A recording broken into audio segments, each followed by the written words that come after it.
All right, let's dive into something that might seem a little dry at first, but I promise you this is knowledge everyone needs and will be glad to have. Yeah. We're talking about disputing charges on your credit and debit cards. I Yeah. mean, everyone has looked at their statement and been like, "Wait a minute, what is that?" Right?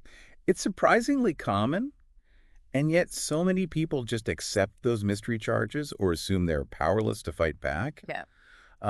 That's where getting familiar with your rights and the process can really make a huge difference. Exactly. And we're not just speculating here. We're going straight to the source. The US Federal Trade Commission, the FTC, Right. they've got a whole guide on this. And let me tell you, I was reading through it and there's a ticking time bomb in there. Yeah. A 60-day time limit to dispute a charge. Wow. 60 days? That feels kind of scary, doesn't it? Like suddenly I'm flashing back to all those times I just tossed my statements in a drawer without really looking. That 60-day rule is definitely something to take seriously. So to protect both you and the card companies, and missing that window can make it much harder to get your money back. Yeah. What's interesting is that this rule might matter even more for debit card users. Hold on. Why is that? I thought credit cards were generally riskier. Well, you're right that credit cards often come with stronger legal protections when it comes to disputes. But because of that, debit card companies sometimes step up their game and offer similar protections to stay competitive. So it's not as simple as just assuming one type of card is always better makes you realize it's worth digging into that fine print, huh? Hmm. Speaking of digging, let's get back to the 60-day clock. When does it actually start ticking? It's where things get a bit tricky. It's not from the day of the transaction, but from the date your statement is sent out. Oh, So, yeah, definitely don't just glance at the total and file it away. You got to do a line-by-line inspection, folks. okay. I'm already feeling more responsible just hearing you say that. But let's say I do catch a suspicious charge. What's the first move? Do I just call up the card company and yell at them? Tempting. Yeah. But there's a slightly more strategic approach. Okay. The FTC recommends starting with a phone call. Okay. But here's the catch. Always follow up with a letter. Think of it like this in the world of disputes. A paper trail is your best friend. You say that, but isn't everything digital these days? Do card companies really care about a physical letter in the age of instant everything? You'd be surprised. That letter creates an official record of your dispute. It's like sending up a flare. You're signaling that you're serious and you're not going to let this slide. Okay, you've convinced me. Yeah. Paper trail it is. But what exactly goes into this magic letter? It's actually pretty straightforward. You'll want to include all the basics. Yeah. Your name, account number, the date and amount of that pesky charge, Uh-huh. and then the heart of it all, a clear, concise explanation of why you're disputing it. So it's all about the why, huh? Yes, Can't just be a vague, this is wrong, gotta bring the receipts literally. exactly. And speaking of receipts, those are your literal weapons in this battle. But beyond just proof of purchase, think about how to make your argument truly persuasive. Yeah. The FTC guide actually breaks down common reasons for disputes, like that classic "I never got what I ordered" scenario or being overcharged. Right. Use those as inspiration to craft your own compelling story. That's making me think back to a time I ordered a vintage lamp online, paid with my debit card, and it arrived in a million pieces. Oh, no. Like, talk about a disaster. Yep. Honestly, I was worried because I'd heard debit card disputes were tougher. Yeah. But my bank actually surprised me. Oh, good. They walked me through it and I got my money back. So even with debit, it's not a lost cause. Right. And that's a perfect example of a strong dispute.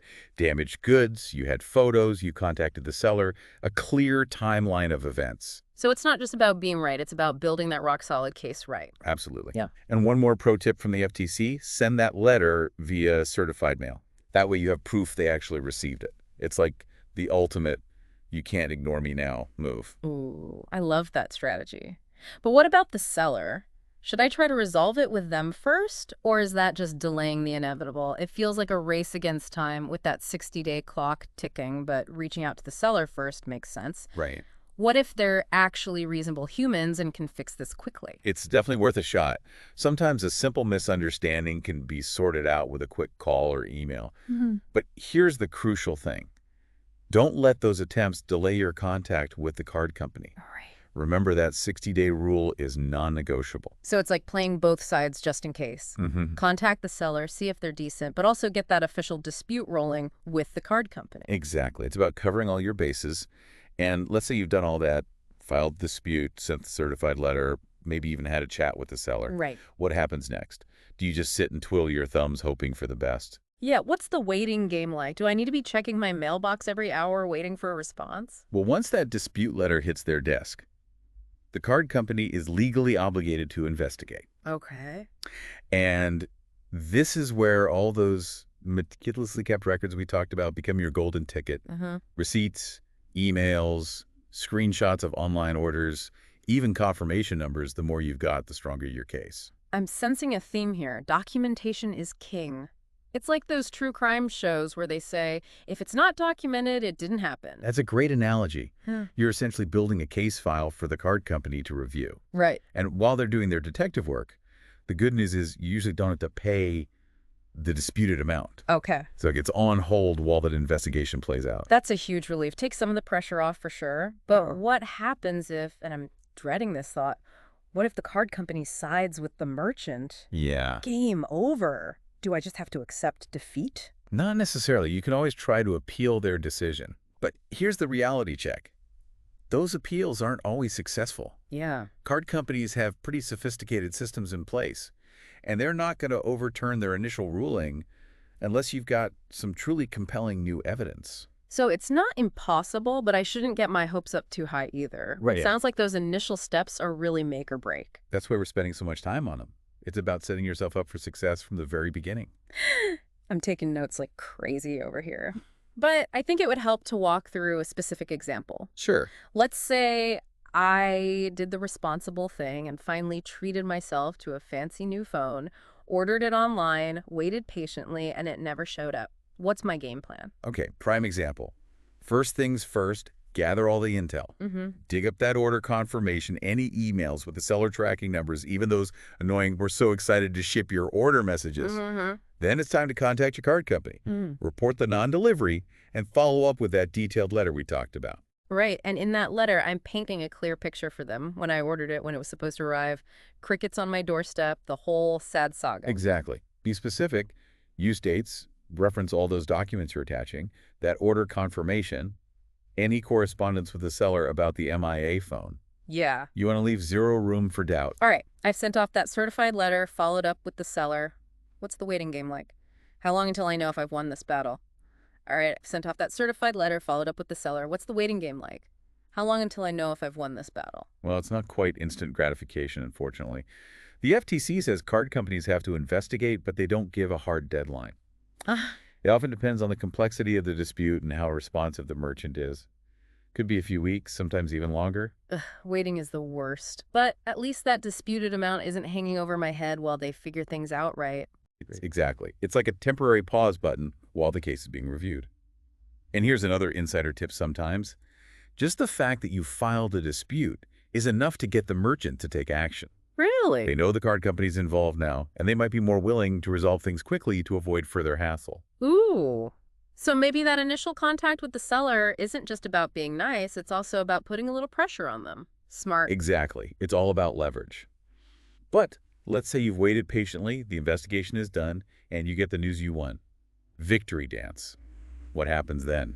Yeah, how does that sweet, sweet refund actually make its way back to me? Usually the card company will credit the disputed amount back to your account. Pretty straightforward. Yeah. But here's where things get interesting. Remember that whole thing about credit cards sometimes having stronger legal protections? Well, there's this law called the Fair Credit Billing Act, and it lays out some pretty specific timelines for how credit card disputes have to be handled. Okay, this is where my eyes usually glaze over, but I'm sensing there's something important here. Trust me, it's worth knowing. Basically, under this law, the card company has to resolve the dispute within 2 billing cycles, which is usually about 2 months. And if they decide in your favor, they have to credit your account within 7 business days. Pretty efficient, right? Wow, okay, I'm impressed. So basically, if I use a credit card and win the dispute, I'm pretty much guaranteed a quick resolution and my money back. But what about debit cards? Does that same law apply? That's where things get a bit murkier. The Fair Credit Billing Act specifically covers credit cards, not debit cards. Now, some debit card companies might choose to follow those same timelines, but they're not legally obligated to. So it's kind of a wild west out there for debit card disputes. No wonder I was nervous when that lamp arrived broken. It can be a bit more unpredictable for sure, but even without that specific law, you still have rights. The FTC has guidelines for debit card disputes too, and most banks have their own policies in place.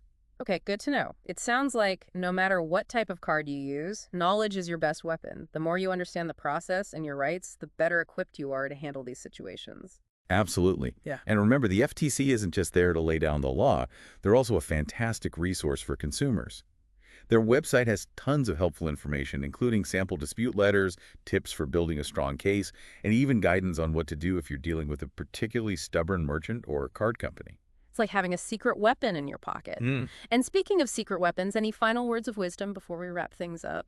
Just remember, you are your own best advocate. Don't be afraid to stand up for yourself. Ask questions and push for a fair resolution.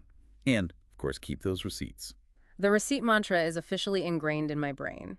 Well, I think we've officially demystified the world of disputing credit and debit card charges. Who Yeah. knew it could be so empowering? It's all about taking control of your finances and knowing that you have options. Exactly. And honestly, knowing what I know now, I'm way less likely to just ignore those mysterious charges on my statement. Time to put those dispute skills to good use. That's the spirit. And remember, if you ever run into a particularly tricky situation, don't hesitate to reach out to the FTC for guidance. They're there to help. Well, on that note, I think it's time to wrap up our deep dive into the world of disputes. Thanks for joining us on this journey. We hope you've learned something new and are feeling a little more confident about navigating those financial waters. It's been a pleasure as always. Until next time, happy spending, and may your disputes be few and far between.